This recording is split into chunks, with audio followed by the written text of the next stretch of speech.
escritor Rubem Alves é o convidado do Sempre um Papo desta semana. Teólogo, psicanalista, filósofo e professor, ele é, antes de tudo, um intelectual inquieto. Em seu último livro, faz uma reflexão poética sobre as diferentes formas de beleza. Você assiste agora a entrevista com este, que é um dos pensadores mais atuantes no país. Rubem Alves no projeto Sempre um Papo. Boa noite. Vamos dar início a mais uma edição do projeto Sempre um Papo, num patrocínio da Caixa, Correio Brasiliense e Nestlé. Hoje a gente tem a alegria de trazer a Brasília o educador Rubem Alves para lançar o seu mais recente livro, Um Céu numa Flor Silvestre, A Beleza em Todas as Coisas, editado pela Verus. Eu queria convidar Rubem Alves para vir à mesa.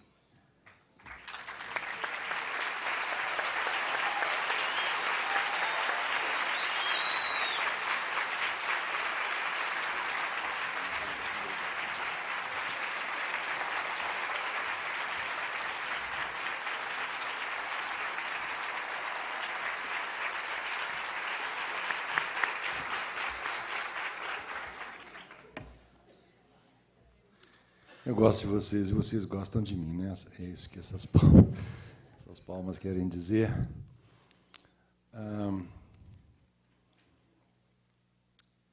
Várias pessoas me escrevem dizendo que gostam das coisas que eu escrevo. E me faço sempre essa pergunta: por que a gente gosta de um livro? Eu acho que a gente gosta de um livro não é pelas novidades que ele traz, mas é por uma outra razão. É que quando a gente encontra num livro que o autor diga aquilo que a gente sentia, mas não tinha palavras para dizer. Uma vez eu cheguei em Juiz de Fora e um moço me disse: quem deu a você o direito de entrar no meu coração? Eu disse a ele: eu nunca entrei no teu coração, eu entrei no meu coração e o teu coração estava lá dentro. O Fernando Pessoa... O Fernando Pessoa, ele é muito surpreendente. Há um incidente dele, ele marcou um encontro com a Cecília Meirelles, e ele não compareceu ao encontro. Mandou um menino lá dizer que ele não compareceria ao encontro. Eu nunca entendi direito por que ele fez isso. Pode parecer uma grosseria.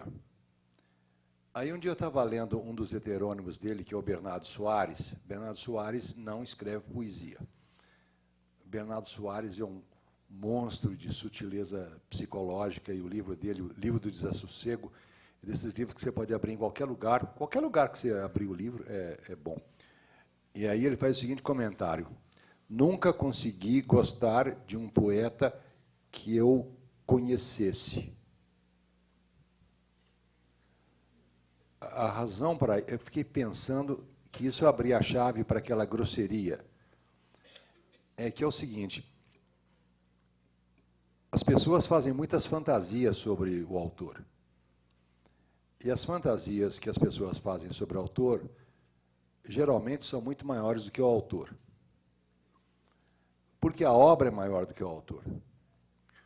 O mesmo Fernando Pessoa, uma vez, fez o seguinte, escreveu um poeminha mais ou menos assim: às vezes tenho ideias felizes, ideias que se transformam em poemas. Depois de escrever, leio. E me pergunto: como escrevi isso? De onde veio isso? Isso é muito melhor do que eu. Eu acho que ele ficou com medo de que a Cecília, ao se encontrar com ele, deixasse de gostar dele. Porque parece, pelo que tudo indica, que ele, como pessoa, era uma pessoa muito introvertida, acanhada, então podia fazer aquelas fantasias gigantescas sobre aquele gigante que é o Fernando Pessoa, que não combinavam muito com a imagem física. Então é sempre um perigo a gente se encontrar com as pessoas, né? Talvez seja muito melhor a gente ficar na fantasia. Fala.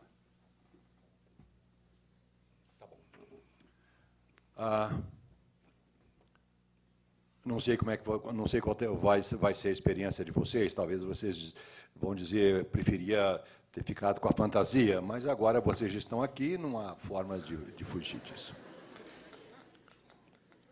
Eu quero comentar com vocês um pouquinho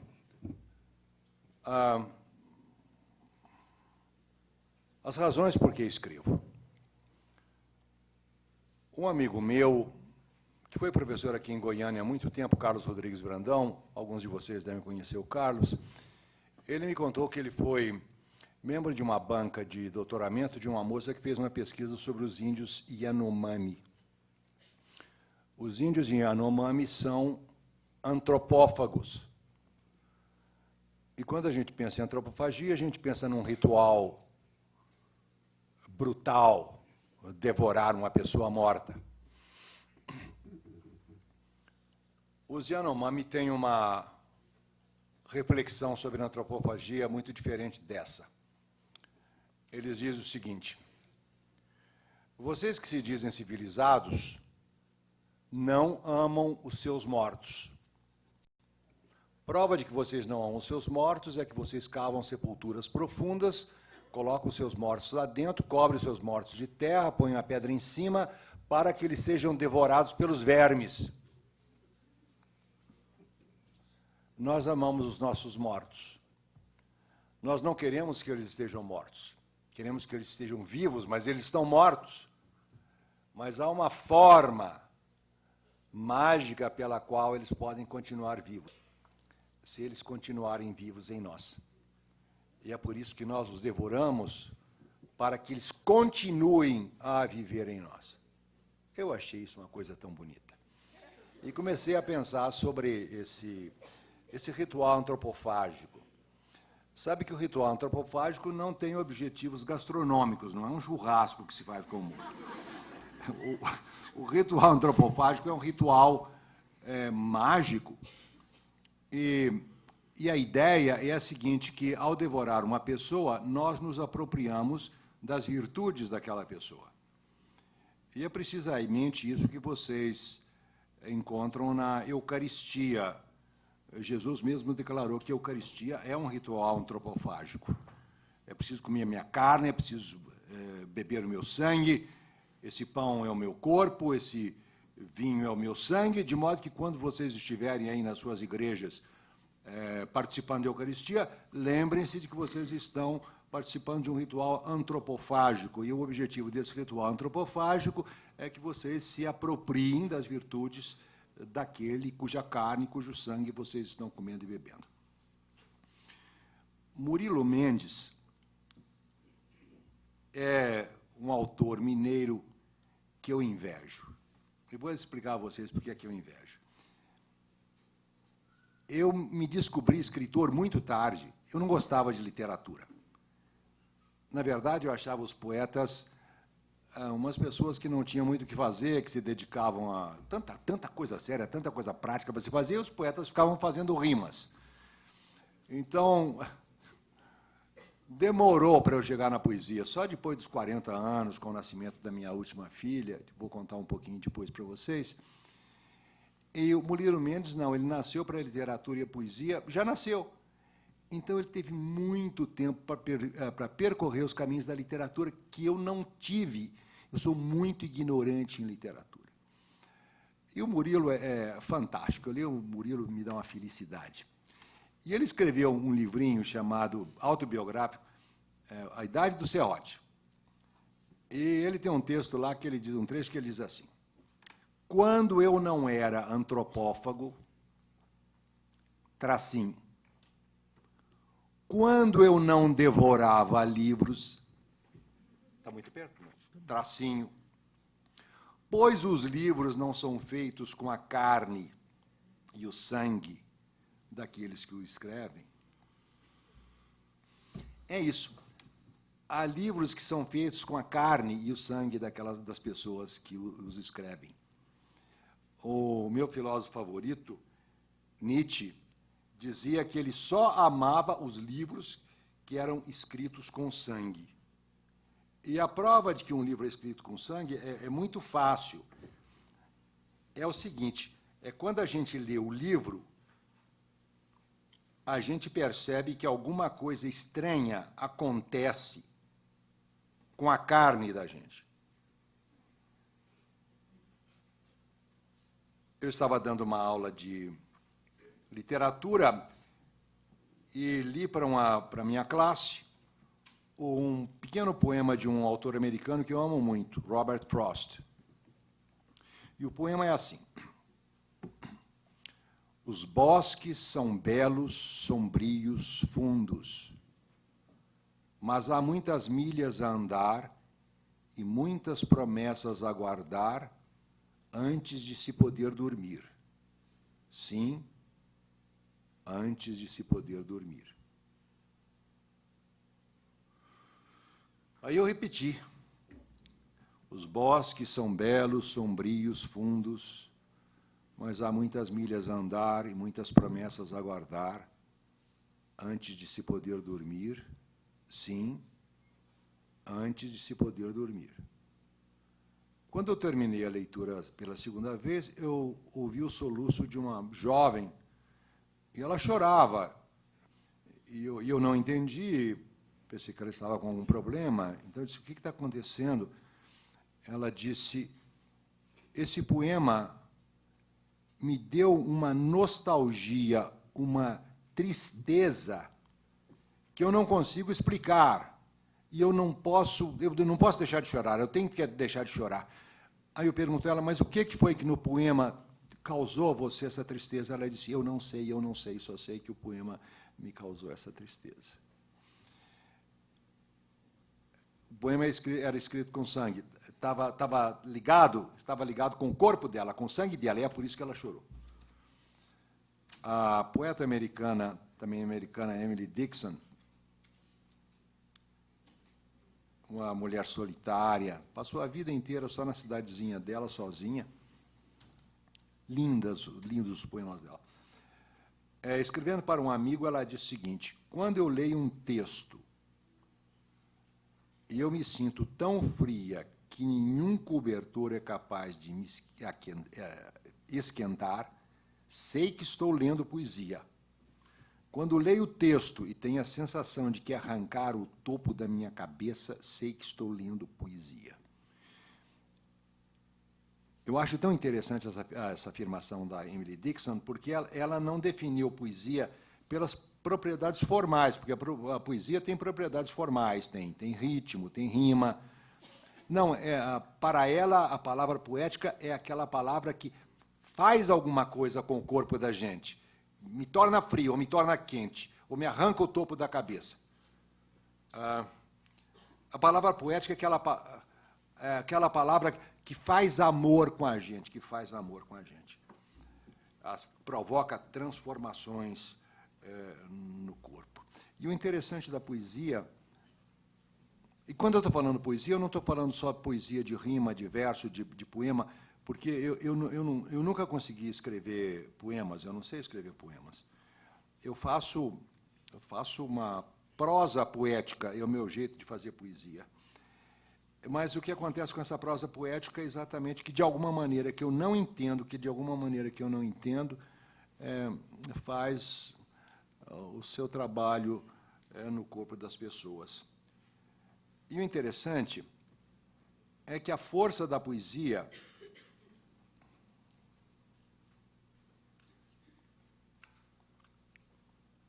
Fernando Pessoa tem um poema que ele escreveu para o poeta, para um poeta. Eu posso até imaginar que o poeta fosse ele. Ele diz assim, cessa o teu canto. Cessa, porque enquanto o ouvia uma outra voz, como que vindo nos interstícios do brando encanto com que o teu canto vinha até nós. Ouvi-te e ouvia, juntas e diferentes a cantar. E a melodia que não havia se bem me lembro, me faz chorar.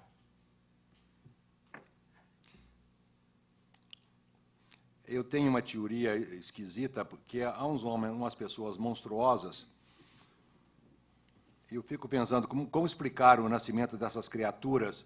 Então, a minha teoria é o seguinte, que os deuses, de vez em quando, se embebedam, e quando eles ficam bêbados, eles descem até a terra, fazem amor com as mulheres e nascem essas criaturas extraordinárias. Por exemplo, Nelson Freire, aquele pianista que nasceu lá em Boa Esperança, que deu o primeiro concerto dele aos 4 anos de idade, o Guimarães Rosa, o Beethoven, o Mozart, né? O Fernando Pessoa, porque nesses curtos versos que eu li para vocês, que eu recitei para vocês, ele explica a magia da poesia. E ele está dizendo para o poeta, olha, cessa o teu canto. É como se ele dissesse para o poeta, o teu canto não é a coisa, cessa o teu canto, porque enquanto ouvi o teu canto, que você escreveu, ouvi uma outra voz. Que voz? Não é a voz do canto, é uma outra voz, como que vindo nos interstícios, nos buracos, nos interstícios do brando encanto com que o teu canto vinha até nós. Então, existe o brando encanto da poesia, mas o poder da poesia não está nesse brando encanto da voz do poeta, mas está na outra voz que aparece nos intervalos e no silêncio do poeta. É como se cada poema fosse uma catedral gótica, a catedral gótica maravilhosa, com as suas paredes, as suas esculturas, os seus vitrais, mas o encanto da catedral gótica está precisamente no espaço vazio que está lá dentro. É naquele espaço vazio que a gente começa a ouvir coisas. E ele diz, ouvite, poeta, e ouvia a outra voz, juntas e diferentes a cantar. E agora? E a melodia que não havia. Como? Não havia? Se bem me lembro, me faz chorar. Que coisa curiosa, que o poder da poesia esteja num não ser, num não existente que acontece dentro dela. Aquele poeta francês, o Valéry, ele tem esse verso monumental. Que seria de nós sem o socorro das coisas que não existem? Agora vocês vejam, o Fernando Pessoa diz que o que ele ouviu que fez chorar não foi uma palavra, foi uma música. O encanto da poesia está precisamente na música. Toda fala tem essas duas partes. Tem a letra e tem a música. Mas a verdade da poesia está precisamente na música. Isso é tão verdadeiro para a fala cotidiana. Vou dar um exemplo bem banal para vocês. O marido pergunta para a mulher, onde é que está a chave do carro? Onde é que está a chave do carro? As mesmas palavras foram faladas, mas a relação que elas estabelecem é determinada pela música. Na primeira vez é uma música dura e na segunda vez é uma música suave.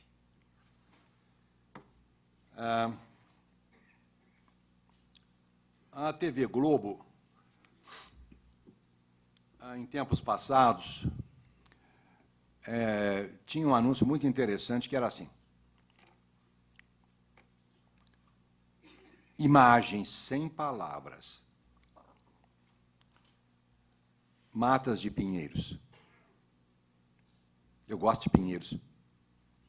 Se eu vejo pinheiro, eu já sinto o cheiro de pinheiro. Riachos cristalinos no meio dos pinheiros. A gente se imagina de pés descalços, mergulhados na água fria. Campos floridos. Eu posso pensar que seria campo de capim-gordura. Capim-gordura está desaparecendo. Está sendo destruído pela praga africana chamada braquiária. Não sei se você sabe o que é isso. Capim-gordura tem um cheiro maravilhoso. Então, sem nenhuma palavra, eu já estou sendo seduzido por aquelas imagens. Eu já estou lá sentindo o cheiro do pinheiro, a água fria, o campo florido, e aí aparecem aqueles cavalos selvagens, brilhantes, correndo.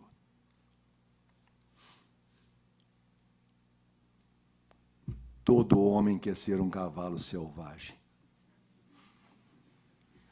Eu tinha um paciente que tinha uma briga danada com o pai dele, que já tinha morrido, porque ele dizia que o pai dele era um pedreiro muito vagabundo. Mas um dia ele chegou para a sessão de psicanálise e ele teve uma lembrança bonita do pai dele. Ele disse, meu pai, dizem, foi o maior domador de cavalos que já houve. E aí ele começou a falar, e as imagens dele, ele via aquele pai dele em cima do cavalo, o cavalo saltando, e ele firme, e era um grande herói. Aí ele comentou, mas todos os cavalos selvagens, no final, são domados. Eu acho que é isso que acontece no casamento. A gente é cavalo selvagem, aí a gente se apaixona por uma moça, aí a gente deixa de ser selvagem, chega para ela e diz, me monta, vá. Aí ela põe arreio, aperta a barrigueira, rabicho, põe freio na boca e monta na gente. E a gente vai andando, aí ela leva a gente para lá, para cá, amarra a gente num pau, a gente fica lá abanando o rabo, espantando mosca, e ela nunca vai abandonar a gente, porque um cavalo bom a gente não despreza, mas ela sempre vai andar na gente pensando no cavalo selvagem. Mas então, você olha para o cavalo selvagem, eu acho que todo mundo... Aliás, se não me engano, a Natura tem um perfume ou uma série chamada Ecos. Não tem? Que Ecos quer dizer cavalo, né? Todo homem quer ser... Bom, então a gente olha para aqueles cavalos selvagens maravilhosos... É para beber, não, né? O quê? A série. Não, não é para beber, não. É para tomar banho, para ficar perfumado. Aliás, deveria ser cheiro de cavalo, né? Porque o João Batista de Figueiredo estava muito certo, eu concordei com ele. O cheiro de cavalo é muito melhor do que o cheiro de gente. Basta você andar num ônibus bem apertado, segunda-feira de manhã, no interior, para vocês verem o que é cheiro de gente. É uma coisa absolutamente insuportável. Mas cheiro de cavalo, o cavalo suado, ele fica suado assim, entre o bacheiro e a pele, fica até uma espuma, mas aquele cheiro vale mais do que Viagra. É uma coisa fantástica. É verdade. É uma coisa, eu já até propus a alguém para abrir uma sociedade para a gente fazer perfume com suor de cavalo, mas não apareceu, não apareceu ninguém. Mas deixa eu voltar lá para a coisa que eu estava falando. Aí, tudo isso sem palavra. Aí a última cena é um vaqueiro com aquele maxilar forte, né, de pugilista, fumando. E veja a delicadeza da única coisa que aparece. Ninguém dizia fume Marlboro, que isso é brega, fumar Marlboro. Dizia apenas, venha para o mundo de Marlboro.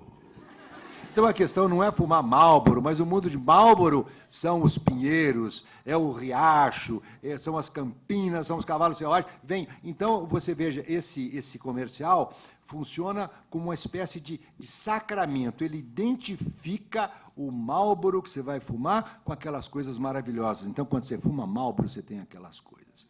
Corte, tela azul, o Ministério da Saúde adverte, fumar produz câncer.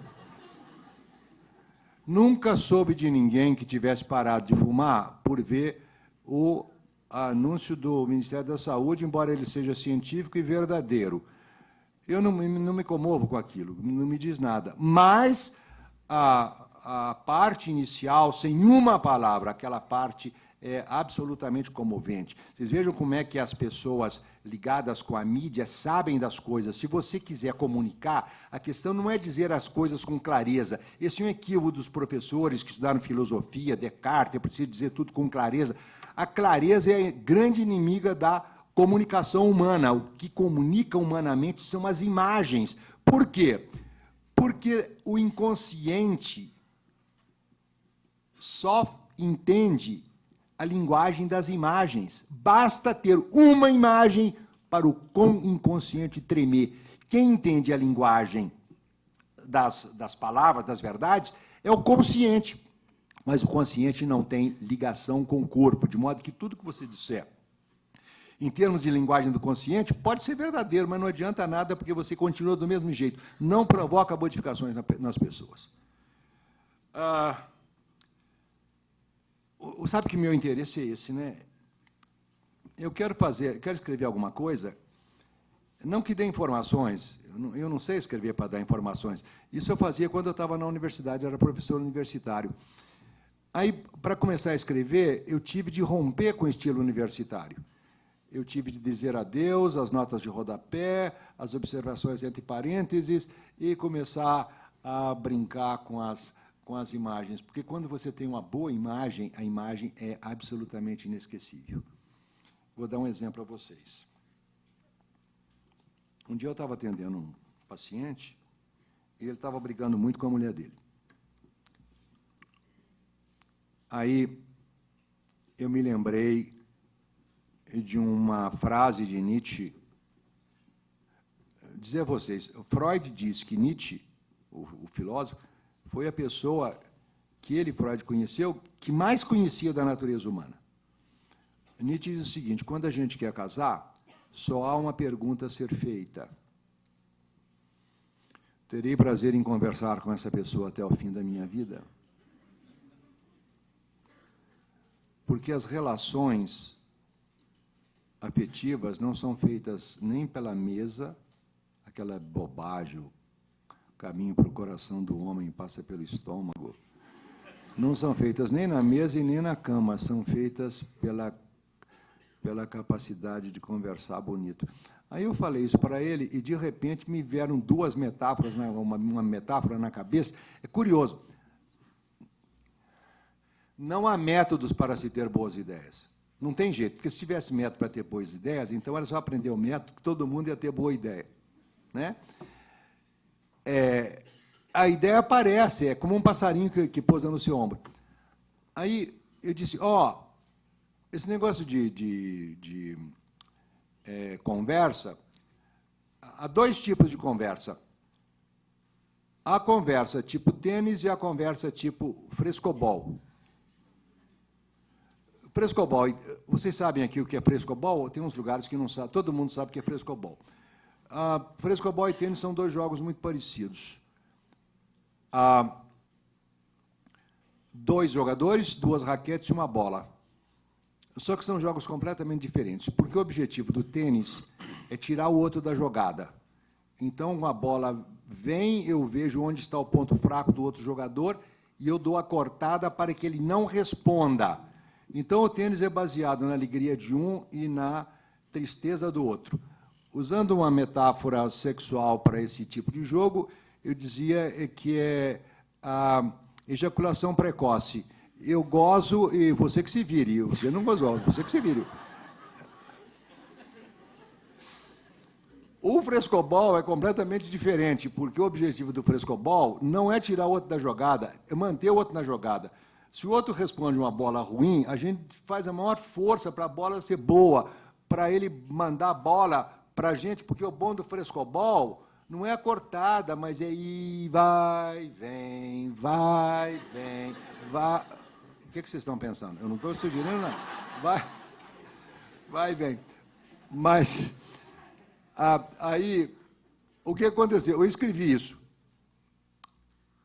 Aí eu descobri que muitos terapeutas começaram a usar isso em terapia de casais.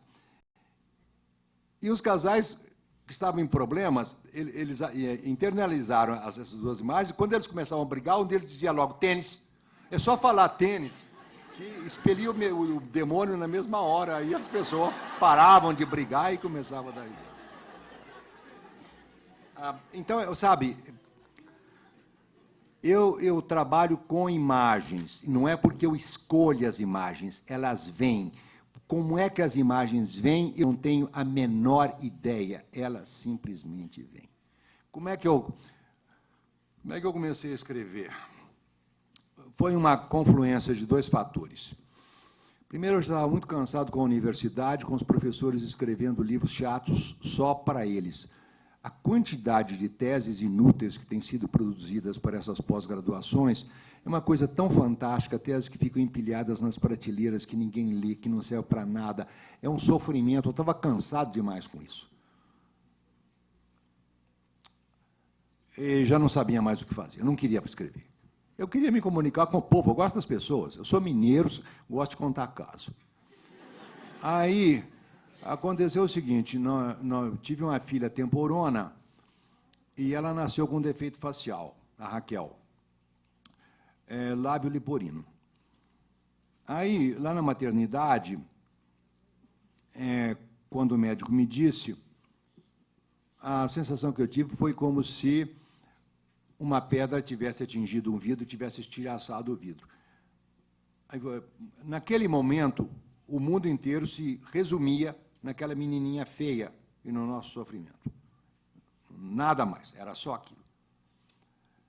Naquele momento, então, eu tomei a decisão de que aquilo que eu estava estudando na universidade não fazia nada comigo. Eu sei, pode ter muita utilidade. Coisas maravilhosas que são feitas na universidade, para mim, não estava servindo, e eu tomei aquele dia a decisão de só escrever as coisas do jeito que as coisas viessem para mim. Aí eu comecei a escrever. E comecei a escrever histórias para minha filha. Como é que a gente escreve histórias? As pessoas perguntam isso. É muito simples. A gente escreve história da mesma maneira que as ostras produzem pérolas. Vocês sabem que ostras felizes não produzem pérolas. Aliás, as pessoas felizes não produzem nada.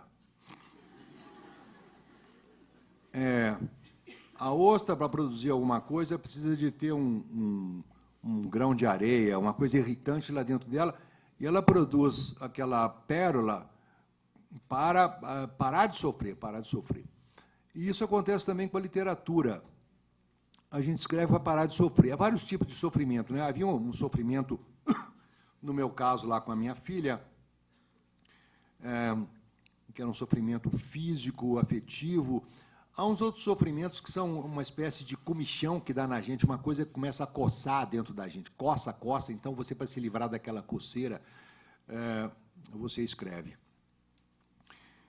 E aí, então, eu comecei a escrever histórias à medida que as areias iam entrando dentro de mim. Por exemplo, ela tinha 2 anos e era de manhã, eu estava dormindo.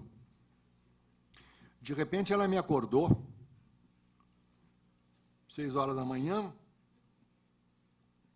e me disse: papai, quando você morrer, você vai sentir saudade?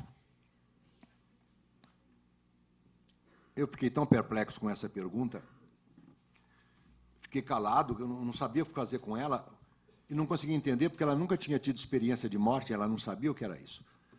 Mas você veja, ela estava elaborando isso, estava pensando nisso, tanto que ela me fez a pergunta. Aí, antes que eu falasse qualquer coisa, ela disse: não chore, porque eu vou abraçar você. Aquilo me marcou tanto que saiu uma história em torno desse diálogo, que é a história A Montanha Encantada dos Gansos Selvagens, que é uma história sobre a morte. Outra vez, eu ia fazer uma viagem, aí ela já era maior, tinha 4 anos, eu ia fazer uma viagem, ficar muito tempo longe, ia para os Estados Unidos, e ela estava com muito medo, e aí me apareceu uma história para contar para ela. A história aparece. Aí eu contei para ela a história da menina e o pássaro encantado. Vocês conhecem a história da menina e o pássaro encantado? Vale a pena contar rapidinho aqui para quem não conhece. Era uma vez uma menina que tinha como seu melhor amigo um pássaro encantado. O pássaro era encantado por 2 razões. Ele não vivia em gaiolas, ele vivia solto e só vinha quando queria. A segunda razão é que todas as vezes que ele vinha, ele trazia nas penas as cores dos lugares onde ele tinha estado. Uma vez ele voltou completamente branco e contou histórias de montanhas cobertas de neve. Outra vez ele veio completamente vermelho e contou histórias de desertos queimados pelo sol. E eles se amavam muito, era grande a felicidade, mas sempre chegava um momento quando o pássaro dizia: menina, eu preciso ir. A menina chorava e dizia: não vá, nós somos tão felizes. Aí o pássaro dizia: preciso ir, porque eu preciso da saudade, porque é a saudade que me torna encantado. E partia. Mas a menina não se conformou, não acreditou no pássaro, e numa das viagens do pássaro, ela comprou uma gaiola linda, de prata. O pássaro veio, contou as histórias e foi dormir, e a menina cuidadosamente pegou o pássaro e botou dentro da gaiola. A menina acordou de manhã com o grito do pássaro, dizendo: você não sabe o que você fez. Eu vou deixar de ser o seu pássaro encantado, vou perder a cor das minhas penas, não vou ter mais histórias para contar, porque eu preciso de liberdade para ter as histórias para contar para você. A menina não acreditou, mas o tempo passou, o pássaro ficou murcho, ficou triste, ficou cinzento, ficou calado, não cantava mais, e o pássaro deixou de amar a menina, e a menina deixou de amar o pássaro. Então a menina percebeu o que ela tinha feito com o pássaro, ela abriu a gaiola para o pássaro ir. O pássaro disse: menina, muito obrigado, eu vou, vai demorar muito tempo ao ficar encantado e colorido de novo, mas eu voltarei. E aí o pássaro partiu. E a menina, então, ficava na espera do pássaro, e todo mundo ficou encantado para a menina, porque ela sabia que em algum lugar do mundo havia um pássaro que tinha saudade dela e que estava ficando encantado. E todos os dias ela punha um vestido novo e punha uma flor na jarra, dizendo: quem sabe o pássaro voltará hoje. Então, foi uma história que eu escrevi para lidar com a saudade, né? É uma história também que, sem eu querer, isso é uma coisa interessante nas histórias, que elas têm sentidos muito diferentes dos sentidos que o autor pensa. A gente pensa uma coisa, mas depois a gente descobre, outros descobrem que a história tem outros sentidos. A história foi publicada, eu fui informado que os terapeutas estavam usando a história para lidar com marido e mulher que gostam sempre de engaiolar um ao outro, mulher engaiolando o marido engaiolando mulher. E quando engaiola não tem jeito, acaba o amor, porque o amor só vive numa atmosfera de liberdade. Sem liberdade, o amor não vive. Então, um dia, uma pessoa lá veio falar comigo e disse: mas que linda história você escreveu sobre Deus. Eu falei: qual? A menina e o pássaro encantado. Eu falei: mas como sobre Deus? A pessoa me olhou espantado: mas o pássaro não é Deus que as religiões querem engaiolar? É. Então, aí, depois eu escrevi a história como nasceu a alegria, que era a história de um jardim de plantas maravilhosas, e naquele jardim nasceu uma planta que, ao desabrochar, teve uma das pétalas cortadas por um espinho. É uma referência direta ao lábio liporino, né? Então, quando eu escrevo para adultos,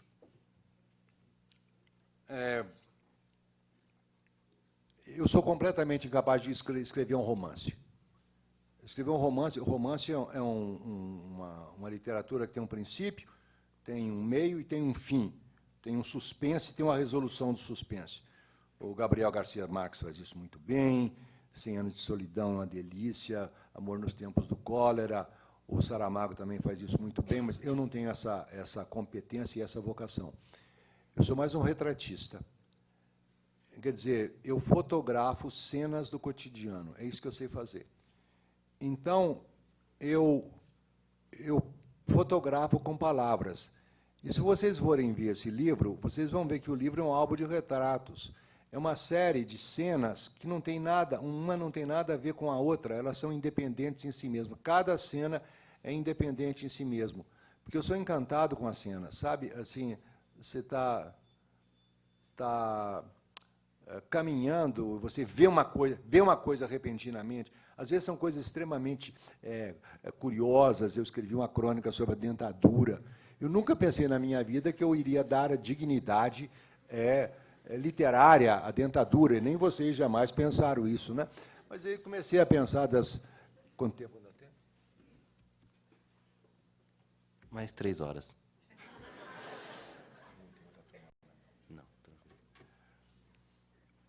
Mas eu vou contar para você. Eu vou contar para vocês como é que surge. Como é que surge? Eu fui numa cidade do interior paulista fazer uma fala e houve uma noite lá que houve um sarau de poesia compostas e recitadas por crianças e adolescentes. E foi muito gostoso. Aí a gente saiu depois do sarau, uns amigos, fomos jantar, e uma das professoras disse que, no ano anterior, um senhor muito importante na cidade tinha se apresentado porque ele queria recitar o Juca Pirama, que é um poema muito grande. Tudo bem. Aí ele foi lá recitar o poema que estava todo na cabeça dele. Mas havia algo que ele não tinha previsto. A dentadura dele estava frouxa, de modo que a recitação do poema foi uma luta dele com a dentadura, porque a dentadura caía, ameaçava sair pela boca, ele botava dentro. Então todo mundo ficou no suspense, porque nem escutava o poema, todo mundo queria saber quem é que ia ganhar a batalha, se era o poema ou se era a dentadura. No final, a dentadura venceu, ele teve de parar de recitar o poema. Você pode imaginar que cena terrível? Aí eu voltei para Campinas e fui ao meu dentista e contei a história para ele. Ele disse, eu tenho uma história parecida para contar a você. Um cliente meu, que é um homem de uns 50 anos, tinha dentadura. Aí ele arranjou uma namorada e planejou fazer com ela uma viagem de recreio, como é que chama? Cruzeiro marítimo. Saía de Santos e até lá, Belém do Pará, não sei, parando de porto em porto. É uma coisa maravilhosa para a lua de mel.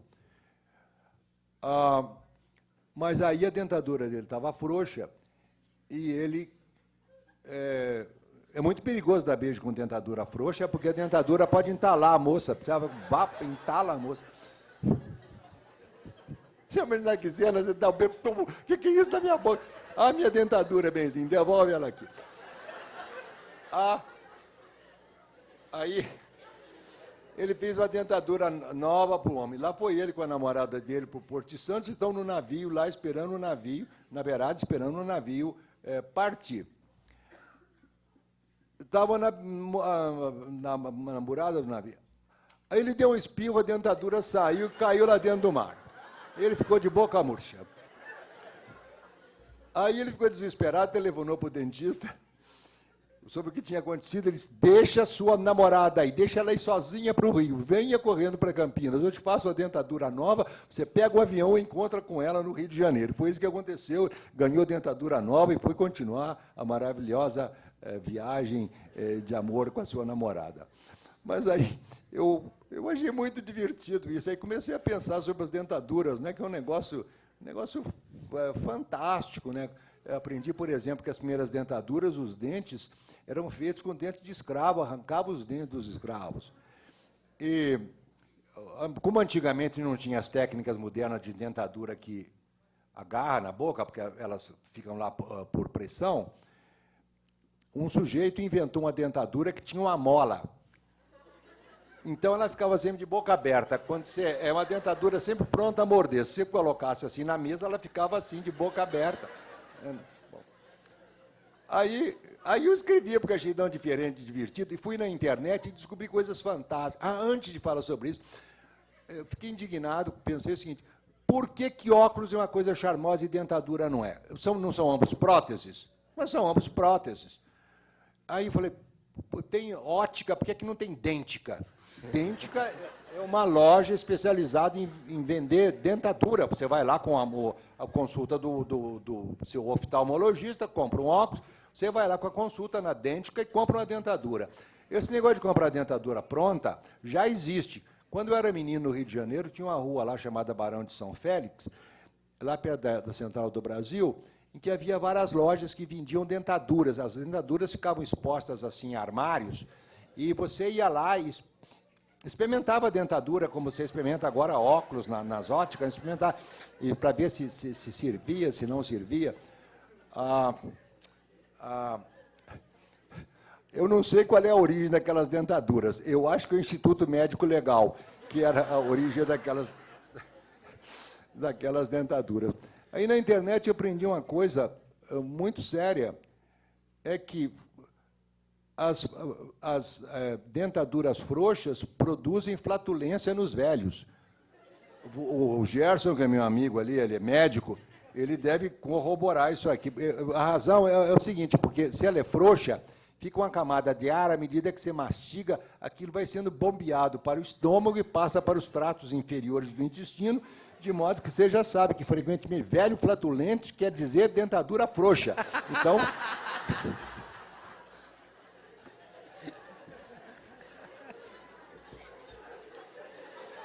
Descobriu a causa. É isso, né? Então você veja, eu não planejei, eu não você sabe, no nível do inconsciente, as imagens e as ideias, elas fazem amor umas com as outras, elas procuram umas outras. Não é como você está fazendo uma tese, que você pega as ideias e gruda uma na outra. Quando você faz uma tese, você gruda uma palavra na outra. Mas no inconsciente não, é uma dança de palavras, e a única coisa que a gente tem de fazer é tomar nota das coisas que estão acontecendo. Então, é um outro que escreve, é como se fosse... Não tem nada a ver com psicografia, não tem nada disso. Eu vou dizer a você, eu respeito muito toda a crença religiosa de vocês, mas eu desconfio, eu nunca vi uma boa piada vinda do outro mundo. E então, enquanto eu não tiver uma boa piada, é alguma coisa que vem de dentro da gente, que aparece, é como se não fosse a gente.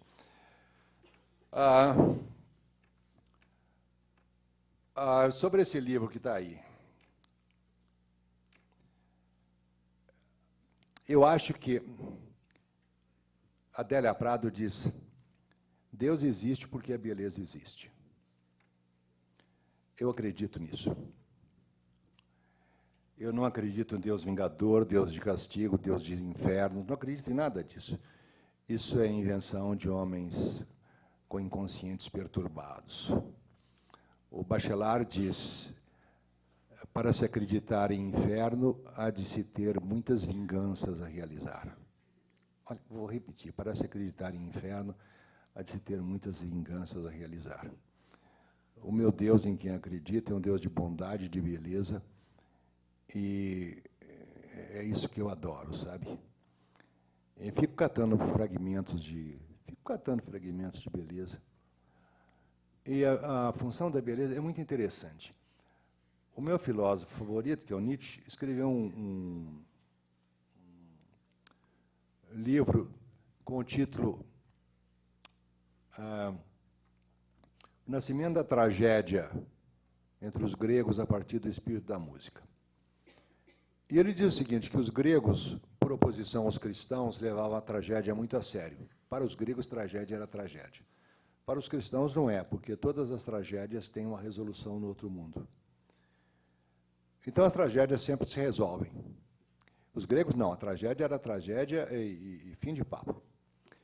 Aí ele faz a pergunta, por que os gregos não se suicidaram se eles tinham esse sentimento de tragédia tão grande? E a resposta que ele deu é o seguinte: os gregos dominaram a tragédia através da beleza, transformaram o trágico em belo, sabe? E o belo, isso que acontece em ópera, né? Quem gosta de ópera, toda ópera é um negócio extremamente trágico. A Madame Butterfly se mata, o outro mata o outro. Sempre tem a ópera sempre termina em matança, a não ser ópera bufa. E por que as pessoas vão assistir ópera se é um negócio tão trágico? É porque são belas. E a nossa vida também é trágica, tem um elemento de tragédia na nossa vida. A gente vai morrer, né? E a beleza é alguma coisa que transfigura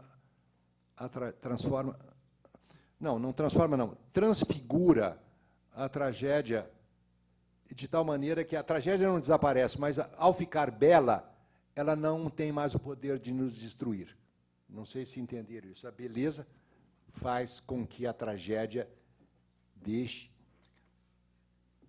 de ter poder para nos destruir. E eu lido muito com isso, né? Eu sou muito sensível, pessoalmente, eu sou muito sensível à questão, a grande tragédia é o Mário Quintana dizer: morrer não me importa, o que me importa é deixar de viver. Porque a vida é tão boa, não é? Eu não quero morrer. Não conheço nenhuma pessoa... Todo mundo diz que o céu é muito melhor. Não conheço nenhuma pessoa que queira ir para o céu. Não conheço. Todo mundo vai ao médico, todo mundo faz exercício, todo mundo toma remédio. Se acreditassem tanto assim nas delícias do céu, a gente trataria de fumar 5 maços de cigarro por dia, tratar de morrer logo para ir gozar as delícias, né? Mas ninguém acredita. Só faz de conta, todo mundo quer ficar por aqui mesmo, porque esse mundo é absolutamente maravilhoso. E se acreditar nos poemas bíblicos da criação, Deus preferiu esse mundo ao céu dele. Porque se não tivesse sido assim, ele não teria criado esse mundo, ele teria ficado com o céu que dava satisfação para ele. Ele criou esse mundo porque ele não estava feliz com o céu dele lá. E o texto da Bíblia diz, inclusive, que Deus passeava pelo jardim ao vento fresco da tarde. E ele ficou tão nosso aqui que, até segundo a teologia, ele resolveu se transformar em homem, se transformou num menino para ficar entre nós, porque é muito melhor. Então a vida é muito boa, eu não quero morrer, e um jeito que eu tenho para continuar a viver é escrevendo, porque quando eu for, as coisas que eu escrevi ficam por aqui e as pessoas me devorarão e eu continuarei a viver em vocês.